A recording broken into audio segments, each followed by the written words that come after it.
وقرآن مجيد في لوح محفوظ আমি লৌহে মাহফুজ থেকে দীর্ঘ 23 বছর সময় পৃথিবীতে এসেছে রে বান্দা।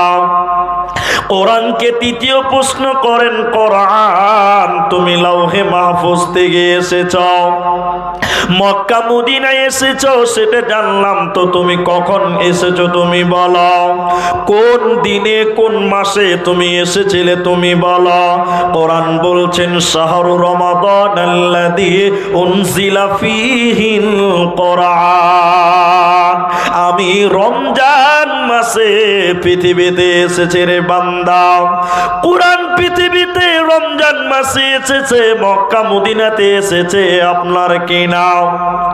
লৌহে মাহফুজ থেকে পৃথিবীতে তার আগমন ঘটেছে। এবার কোরআনকে আবার জিজ্ঞাসা করব, কোরআন তুমি রমজান মাসে কখন এসেছো, কোন টাইমে তুমি এলে তুমি বলে দাও। রমজান তো একটা গোটা মাস 30 দিনকে বলা হয়, তাহলে তুমি কোন দিনে তোমার আগমন ঘটেছে বলো। কোরআন বলছে বিসমিল্লাহির রহমানির রহিম, ইন্না আনজালনাহু ফি লাইলাতিল কদর, আমি রমজানের শেষের 10 বেজর রাত্রিতে এসেছে, আমি লাইলাতুল কদরের রাত্রিতে আমার আগমন ঘটেছে। কোরআনকে এরপর জিজ্ঞাসা করব, কোরআন হে কোরআন তুমি রমজান মাসে কদরের রাত্রিতে তুমি এসেছো সেটাও জানলাম, তো তুমি কেন এলে, তোমার আসার কারণটা তুমি বলো, তোমার উদ্দেশ্য বলো, তোমার টার্গেট বলো, পৃথিবীতে তুমি কেন এলে, আল্লাহ তোমাকে কেন দিল তুমি বলে দাও। কোরআন বলছে বান্দা শুনে লাও, হুদাল লিন্নাস, আমি মানুষের হেদায়াতের জন্য পৃথিবীতে এসেছে রে বান্দা। কোরআন মানুষকে হেদায়াত দেওয়ার জন্য পৃথিবীতে এসেছে, এজন্য আল্লাহ হেদায়াতের মালিক, কিন্তু হেদায়াত গ্রহণ করতে হবে কোরআন থেকে গ্রহণ করতে হবে। এজন্য বিশ্বনবী বলেছেন শুনে নাও, মানিত্তাবাল হুদা বিগাইরিল কোরআন, পৃথিবীর কোন মানুষ যদি কোরআন বাদ দিয়ে অন্য কোথাও হেদায়াতের জন্য যায়, আল্লাহর নবী বলেন পৃথিবীর কোন লোক কোরআন বাদ দিয়ে যদি অন্য কোথাও হেদায়াতের জন্য যায়, তো বিশ্ব নবী বলছেন ওই লোকটা গুমরা হবে। কথা নবীজি বলেননি, বরং আল্লাহর নবী বলছেন আদাল্লাহুল্লাহ, আল্লাহ নিজে তাকে গুমরা করবে। অতএব কোরআনের কাছ থেকে তুমি হেদায়াত গ্রহণ করো। এজন্য কোরআন বলেন বান্দা আমি পৃথিবীতে কেন এসেছি তোমরা শুনে নাও, হুদাল লিন্নাস, আমি মানুষের জন্য হেদায়াত। তাহলে কোরআন মানুষকে হেদায়াত দেওয়ার জন্য এসেছে। কোরআন আপনাকে হেদায়াত দিবে, কোরআন থেকে হেদায়াত গ্রহণ করতে হবে। এখন আপনাকে দুটি কথা বলছি, খুব ভালো করে বুঝেন, খুব ভালো করে বুঝার চেষ্টা করবেন আপনি। আল্লাহ কোরআনে আরেক জায়গায় বলেছেন সূরা আনফালে, ওয়াইযা তুলিয়াত আলাইহিম আয়াতুহু যাদাতুহুম ঈমানাও, আল্লাহ বলছেন কোরআন তেলাওয়াত করবে বা কোরআন শুনবে তো মুমিনের ঈমান বাড়বে। আর আল্লাহর কোরআন বলছেন হুদাল লিন্নাস, এই কোরআনটা মানুষের জন্য হেদায়াত, সুস্পষ্ট পথ প্রদর্শক হিসেবে আল্লাহ কোরআনটা পাঠিয়েছে। তাহলে কোরআন থেকে কি নিতে হবে? হেদায়াত। আর আল্লাহ বলছেন কোরআন মুমিন পড়বে তো তার ঈমান বাড়বে। এখন আমি দুটি কথা বলবো, বুঝার চেষ্টা করবেন, যারা জানেন তারা হ্যাঁ বলবেন। আমাদের ভারতবর্ষের একটা লোক ইসলাম থেকে বেরিয়ে গেছে, তিনি ডক্টর ওয়াসিম রেজভি, নাম শুনেছেন আপনারা? হ্যাঁ না বলুন, শুনেছেন তো? ওই লোক যেদিন ইসলাম থেকে খারিজ হয়, ইসলাম থেকে যেদিন বেরিয়ে যায়, সেদিন কোরআন হাতি নিয়ে বলছেন কোরআন থেকে 26টা আয়াত বাদ দিতে হবে। বলুন নাউজুবিল্লাহ। কোরআন থেকে কটা আয়াত? 26টা আয়াত বাদ দিতে হবে।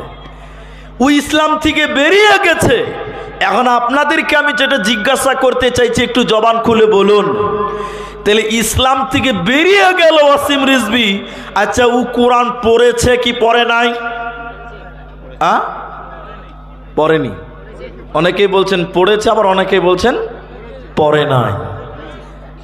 জি না, সে কোরআন পড়েছে। যদি সে কোরআনটা না পড়লো তাহলে আল্লাহর 26টা আয়াতকে চিহ্নিত করতে পারতো না। পারতো? বলুন পারতো? পারতো না। তাহলে কোরআন পড়েছিল ওয়াসিম রিজভী, তাহলে আল্লাহ বলছেন কোরআন মানুষকে হেদায়াত দিবে, তাহলে ওয়াসিম রিজভী হেদায়াত পেল না, উল্টা আরো গুমরা হলো কেন? প্রশ্ন আসবে না?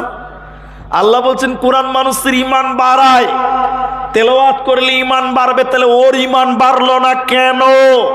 ও আরো বেঈমান হলো কেন?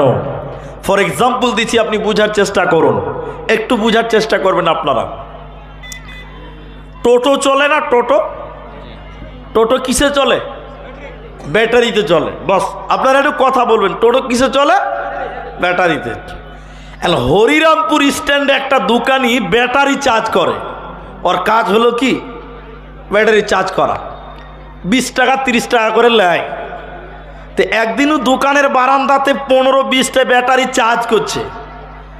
এমন সময় এক খ্যাপা, খ্যাপা বুঝেন তো, পাগল পাগল বুদ্ধি কম, খ্যাপা দোকানের সামনে দিয়ে আস্তে আস্তে বলছে, দোকানদার ভাই এই প্লাস্টিকগুলোতে কি হচ্ছে ভাই? কত খ্যাপা, ব্যাটারিকে প্লাস্টিক বলছে। তো দোকানি বলছে যে খ্যাপাকে আর কি বুঝাবো যে কোনটা প্লাস্টিক আর কোনটা ব্যাটারি? তো দোকানি সুজা বাংলায় বলে দিয়েছে, আরে খ্যাপা প্লাস্টিকের ভিতরে কারেন্ট ভরছি রে, লাইট জ্বলবে, টোটো চলবে। তা খ্যাপা মনে মনে বলছে যে প্লাস্টিকেও কারেন্ট ভরা যায়। খ্যাপা হলে এটা ঠিক বুঝেছে যে প্লাস্টিকেও কারেন্ট ভরা। খুশি হয়ে খ্যাপা এবার বাড়ি চলে গেছে পাগল। ওর বাড়িতে যত প্লাস্টিকের বালতি ছিল আর বয়ম ছিল, এক বস্তা নিয়ে চলে এসছে, দোকানের সামনে ঢেলে দিয়ে বলছে, দোকানদার ভাই আমার প্লাস্টিকের বালতিতে এখানে কারেন্ট ভরে দাও, আমি বাড়িতে লাইট জ্বালাবো। আচ্ছা আপনারা বলুন, ওর প্লাস্টিকের বালতিতে কারেন্ট ঢুকবে? একটু জোরে বলুন, ঢুকবে? দোকানি এবার বলছে, তোর প্লাস্টিকে কারেন্ট ঢুকবে না বে। তখন বলছে, কেন ঢুকবে না? এখনি বললে প্লাস্টিকে কারেন্ট ভরছে আর আমার বেলায় ঢুকবে না, মানে তাড়াতাড়ি কারেন্ট চার্জ করো। দোকানি যখন ভয়ে থরথর করে কাঁপতে লেগেছে, খ্যাপা যখন রেগে গেছে কাঁপতে লেগে গেছে, যে শালা খ্যাপা কোথায় মারবে, খ্যাপার আবার বিচার টিচার নাই, বিচার আছে? এবার দোকানি বলছে, তোর প্লাস্টিকে কারেন্ট হবে না। বলছে, না তোমার প্লাস্টিকে হবে আর আমার হবে না, মানে তাড়াতাড়ি কারেন্ট ভরো। একটু আপনারা মহব্বতের সঙ্গে বলুন, ওর প্লাস্টিকে কারেন্ট ঢুকবে? দোকানি এবার বলছে, খ্যাপা তোর প্লাস্টিকে কারেন্ট ঢুকবে না, আমারটাই ঢুকবে কেন? এই দুইজনের মধ্যে একটা বিরাট তফাৎ আছে, ফারাক আছে। তফাৎটা কোন জায়গায় শুনেলে রে পাগল? আমার প্লাস্টিকের ভিতরে এসিড আছে, তামা আছে, ইঞ্জিল আছে, মাল আছে, পানি আছে, এর জন্য তার চার্জ হবে, কারেন্ট ঢুকবে, লাইট জ্বলবে। আরে খ্যাপা তোর প্লাস্টিকের বালতির ভিতরে কিছুই নাই, হাওয়া আছে, কিয়ামত পর্যন্ত চার্জ করলে চার্জ হবে না। আল্লাহর কোরআন বললেন, শোনো মুমিনরা, কোরআনটা হেদায়াত, ওয়া ইযা তুলিয়াত আলাইহিম আয়াতুহু যাদাতুহুম ঈমানা। যে ব্যক্তি ঈমানের সঙ্গে কোরআন তেলাওয়াত করবে, মুমিনের ঈমান বাড়বে। তাহলে ওয়াসিম রিজভীর বাড়লো না কেন? ওয়াসিম রিজভী ইসলাম থেকে খারিজ হয়ে যাওয়ার কারণ হলো সে ঈমানের সঙ্গে কোরআন পড়ে নাই, ঈমান ছিল না, বেঈমান হালাতে কোরআন পড়েছিল। সন্দেহ করে কোরআন তেলাওয়াত করলে ঈমান বাড়বে না। যেহেতু আল্লাহ মুমিনদেরকে বলেছে, মুমিন রে তোরা যদি কোরআন তেলাওয়াত করিস, আমি আল্লাহ বলছি তোদের ঈমান বাড়বে, বেঈমানের ঈমান বাড়বে না। এজন্য আল্লাহ বললেন, শোনো হুদাল লিন্নাস, এই কোরআন আমি আল্লাহ তোদের জন্য দিলাম হেদায়াত। অতএব এই জায়গা থেকে হেদায়াত গ্রহণ কর, এটা হলো মানুষের জন্য হেদায়াত। কিছু লোক এই কোরআন দিয়ে নিজের জীবনকে রাঙিয়েছিল, আর কিছু লোক এই কোরআনকে দিয়ে আরো বিরোধিতা করেছিল। করে নাই? করেছিল। কোরআন কি জিনিস আপনি জানেন না? কোরআনের টোটাল জিন্দেগিটাই ঈমান নেকির সঙ্গে সম্পৃক্ত রয়েছে। মক্কার মুশরিকেরা, মক্কার কাফেরেরা বিশ্ব নবীকে বলেছিল কবি, আল্লাহর নবীকে কবি বলেছিল, আর বলেছিল কোরআন আল্লাহর নয়। বিশ্ব নবীকে কবি বলেছিল কেন? কোরআনটা এত সুন্দর মিল, একটা আয়াতের সঙ্গে আর একটা আয়াতের মিল।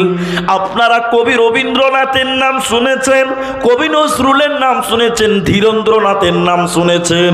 এদেরকে কবি বলা হয়, এরা কবিতা আবৃত্তি করেছে। কবিতা তাকেই বলা হয় এক লাইনের সঙ্গে আর এক লাইনের মিল আছে। আল্লাহর নবীকে মক্কার মুশরিকেরা, মক্কার কাফেরেরা কবি বলেছিল কেন? সুবহানাল্লাহ, কোরআনের এত সুন্দর মিল পৃথিবীর কোন মানুষ এত সুন্দর মিলাতে পারে না। কাফেররা বলেছিল কোরআনটা আল্লাহর কালাম নয়, এটা মুহাম্মদ বাড়িতে বসে বসে বানিয়েছে। এজন্য বিশ্ব নবীকে তারা কবি বলে আখ্যায়িত করেছিল। কোরআন কত সুন্দর মিল, আমি কোরআনের হাফেজ নই, তারপরও আপনাদের জানাতে চাই, আপনারা নেন্দ্রার মুসলমান, হরিরামপুরের মুসলমান, কোরআন কত সুন্দর কবিতা একবার দেখলেন, কোরআনের মিল দেখলে অবাক হয়ে যাবেন। ওয়াশ-শামসি ওয়া দুহাহা ওয়াল কমারি ইযা তালাহা ওয়ান নাহারি ইযা জাল্লাহা ওয়াল লাইলি ইযা ইয়াগশাহা ওয়াস সামাই ওয়া মা বানাহা ওয়াল আরদি ওয়া মা তাহাহা ওয়া নাফসি ওয়া মা সাওয়াহা ফাআলহামাহা ফুজুরাহা। সব শেষে শুধু হা হা হা, সুবহানাল্লাহ বলুন। সব শেষে হা হা, এত সুন্দর মিল। ওই জন্য মক্কার মুশরিকেরা, মক্কার কাফেররা বলেছিল কোরআনটা আল্লাহর কালাম নয়, এটা বিশ্ব নবী বাড়িতে বসে বসে বানিয়েছে। এই জন্য নবীজিকে তারা কবি বলেছিল। বলুন নাউজুবিল্লাহ। বলেছিল কোরআনটা নবী বানিয়েছে, এটা আল্লাহর না, মুহাম্মদ কবি হয়ে গেছে। এত সুন্দর মিল কোন কবি বানাতে পারে না। পারে? সূরা কাউসারটা পাঠ করেন আপনি, সূরা কাউসারটা পাঠ করেন। ইন্না আ'তাইনা কাল কাউসার, লাস্টে কি আছে? র। লাস্টে কি আছে? আলিফ বাজারে জানেন, লাস্টে কি আছে? র। ফাসাল্লি লিরাব্বিকা ওয়ানহার, লাস্টে কি আছে? র। কি আছে বলুন, একটু বলুন। র আছে। লাস্টের আয়াতটা বলুন, ইন্না শানিয়াকা হুয়াল আবতার, কি আছে লাস্টে? সুবহানাল্লাহ বলবেন না? এত সুন্দর মিল। ওই জন্য মক্কার মুশরিকেরা বলেছিল এই কোরআনটা আল্লাহর নয়, এটা মুহাম্মদ বাড়িতে বসে বসে বানিয়েছে। বলুন নাউজুবিল্লাহ। এজন্য রাসূলকে তারা কবি বলেছিল। আল্লাহ তাবারাক ওয়া তাআলা মক্কার মুশরিকদের জবাব দিতে গিয়ে কোরআনে আয়াত নাজিল করে বললেন, মুশরিকের দল, হে মক্কার মুজরিমেরা, কাফের বেঈমানেরা, তোমরা শুনে নাও, যারা বলছো কোরআনটা আমি আল্লাহর নয়, তোমরা যারা বলছো মুহাম্মাদুর রাসূলুল্লাহ এই কোরআনটা বানিয়েছে, আমি আল্লাহ তোমাদেরকে চ্যালেঞ্জ দিলাম রে বান্দা, যদি বলো কোরআনটা বিশ্ব নবী বানিয়েছে, তাহলে আমি আল্লাহ বলছি মুহাম্মাদুর রাসূলুল্লাহ একজন মানুষ, তোমরাও তো মানুষ। পার্থক্য হলো নবীজির কাছে ওহী নাজিল হয়, তোমাদের কাছে হয় না। যদি বলো মুহাম্মদ কোরআন নাজিল করে বানিয়েছে, তাহলে তোমরা মানুষ, তোমরা কেন বানাতে পারো না? ঠিক কিনা বলেন? পৃথিবীর কেউ কোরআন বানাতে পেরেছে? জুড়ে বলুন, পেরেছে? আল্লাহ তাদেরকে বললেন, শোনো, ওয়া ইন কুনতুম ফি রাইবিম মিম্মা নাযালনা আলা আবদিনা ফাতু বিসূরাতিন মিন মিথলিহি ওয়াদউ শুহাদা। হে কাফিররা শুনে নাও, যদি তোমরা মনে করো কোরআন মুহাম্মদ বানিয়েছে, তাহলে তোমরাও মানুষ, তোমরা বানিয়ে দেখাও। 114টা সূরাতে বানাতে হবে না, একটা সূরা বানিয়ে দেখাও, একটা আয়াত বানিয়ে দেখাও। ইন কুনতুম সাদিকিন। পৃথিবীর কেউ কোরআন বানাতে পারে না, ভবিষ্যতেও কেউ কোরআন বানাতে পারবে না, এরই নাম কোরআন। তাই আল্লাহ তাবারাক ওয়া তাআলা সূরা বাকারা সূরা নাম্বার 2 পারা নাম্বার 2 রুকু নাম্বার 21 লাইন নাম্বার 12 আয়াত নাম্বার 177 এর মিডল পয়েন্টে আল্লাহ বলেছেন, ওয়াল কিতাব, আমার যত আসমানি কিতাব রয়েছে ওই কিতাবগুলির উপরে তোমরা ঈমান আনো। কোরআন কার কালাম? সবাই বলুন, কার? এই কোরআনে কোনো ভুল আছে? একটু জোরে বলুন, কোরআনে ভুল আছে? এই কোরআনে কোনো ভুল নাই। আল্লাহ বলছেন এই কিতাবগুলির উপরে তোমরা ঈমান আনো। কোরআনটাকে চোখ বন্ধ করে মেনে নিতে হবে, মানব। সকলে বলুন ইনশাআল্লাহ। আর একটা কথা আপনাদের মাঝখানে জানিয়ে দিতে চাই, আল্লাহ বললেন এই কিতাবের উপরে তোমরা ঈমান আনো। এই কিতাবের টোটালটাই নেকি, সম্পূর্ণটাই নেকিতে রূপান্তরিত রয়েছে। আপনার মনে হচ্ছে না? কোরআনটা দিবেন একটা, ওই কোরআনটা দেন, আপনাকে আমি দেখাই। এটা কিতাব 2 জন 3 জনেতে ধরে নিয়ে আসছে, এত বড় কিতাব। আপনারা একটু বলবেন আমার সঙ্গে, বিরাট বড় কিতাব। পড়তে লাগলেন, এদিকে দেখেন, পড়তে লাগলেন। আচ্ছা বলুন, পড়লে জ্ঞান বাড়তেও পারে, নাও পারে, হ্যাঁ কিনা বলুন? পারতেও পারে, নাও পারে, এর কোনো ভরসা নাই। বলুন, অত বড় কিতাব পড়লে 1 নেকি হবে, বলা যাবে? এটা কথা বলে না, যাবে? যাবে না। বিরাট বড় কিতাব, পড়লে জ্ঞান বাড়তেও পারে, নাও পারে, তার কোনো ভরসা নাই। কিন্তু পড়লে 1 নেকিও পাওয়া যাবে না।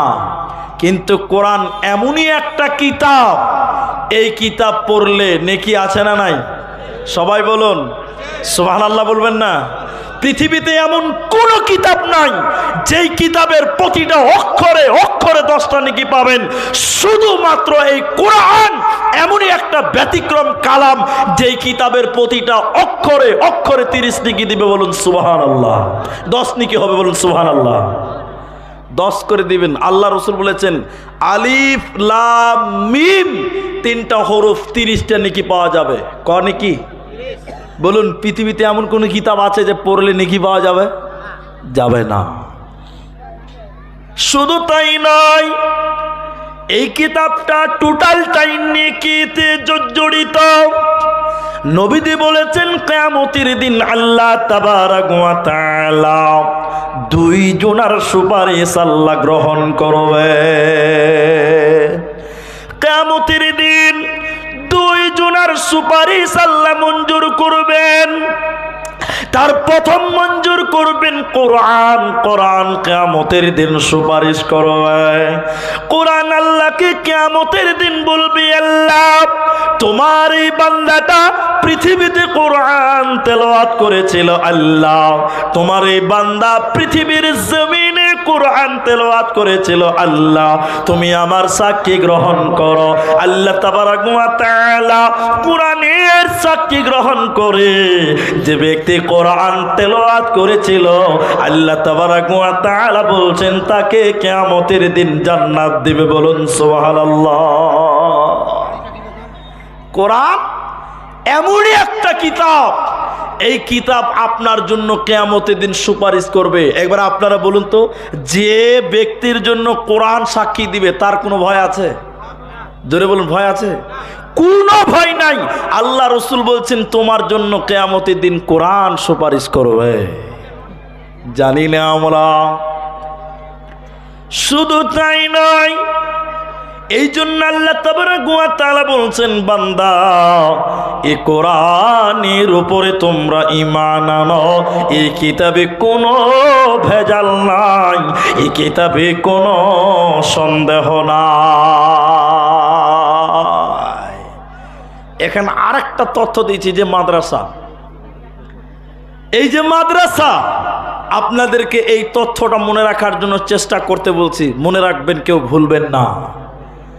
একটু হ্যাঁ না বললে বুঝে নিবেন, বুঝতে পারবো। আমাদের দেশের অনেক অনেক নেতা আছে, আমি নাম বলবো না, তারা বলছে যে এনআরসি করে মুসলমানগুলোকে বাংলাদেশে তাড়বো, বলে না? হ্যাঁ না বলুন, আমি কারো নাম নিচ্ছি না, বলছি কি না বলুন। বলছে এনআরসি করবো আসামের মতন, আর মুসলমানগুলোকে বাংলাদেশে তাড়বো, বলে না? এমন লোক বলছে যে বলছে গুরুর দুধে সোনা তৈরি হয়। চিনতে পেরেছেন আপনারা? আশা করি চিনতে পেরে গেছেন। শুনেলেন, ইংরেজেরা বলেছিল ওলামা কো তাড়ো, আলেমদেরকে দেশ থেকে তাড়ো। কারণ ইংরেজদের বিরুদ্ধে সর্বপ্রথম যুদ্ধ ঘোষণা করেছিল উলামায়ে কেরাম। কারা? ওলামায়ে কেরাম। তাই ইংরেজেরা বলেছিল ওলামাদের তাড়ো, মুসলমানকে তাড়ো। একবার আপনারা জুড়ে বলুন, মুসলমানদেরকে দেশ থেকে তাড়তে পেরেছে না তারাই লেজ গুটিয়ে পালিয়েছে? জুড়ে বলুন, তারাই দেশ থেকে পালিয়ে গেছে। আজকে যারা বলছে যে এনআরসি করে মুসলমান তাড়বো, তাদেরকে বুঝি ব্যাগ রেডি রাখো, তোদেরকে পালাতে হবে। ঠিক কিনা জুড়ে বলুন।